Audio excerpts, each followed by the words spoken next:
झोनपूर sir माननीय गोरे साहेब यांचे आदेश प्राप्त झाले होते की झोनपूर हद्दीमध्ये कुठल्याही प्रकारचा गांजा, एमडी, चरस हे पदार्थ मिळून येता कामा नये. याच्याच अनुषंगाने अंबरनाथ पोलीस स्टेशनमध्ये अशीच एक चरसची केस झालेली होती.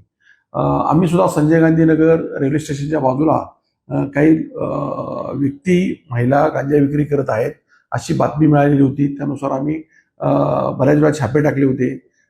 पिणारे व्यक्ती मिळाले होते, परंतु विक्री करणारे कोण मिळाले नव्हते. त्याच अनुषंगाने कारवाई करत असताना आम्हाला माहिती मिळाली की संजय गांधी नगर उल्हासनगर या ठिकाणी झोपडपट्टीमध्ये एक व्यक्ती गांजा विकत आहे.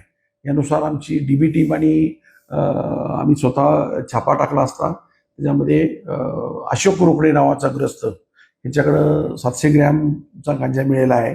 आणि त्याच्यावरती या अगोदर सुद्धा असे बरेचसे गांजा विक्रीचे 3 गुन्हे दाखल झालेले आहेत. त्याला जागेवरच ताब्यात घेऊन त्याच्याकडून गांजा जप्त केलेला आहे, त्याला अटक केली आहे आणि त्याला त्याच्याकडून गांजा जप्त केलेला आहे. तसेच त्याला 3 दिवस पोलीस कस्टडी मिळालेली आहे. त्यामध्ये गांजा कुठून आणला, कुणाला विक्री करत होता याबद्दल माहिती घेणं सुरू आहे. वरती टोटल 7 गुन्हे दाखल आहेत. त्यापैकी 3 गुन्हे त्यांच्यावरती एनडीपीएसचे आहेत.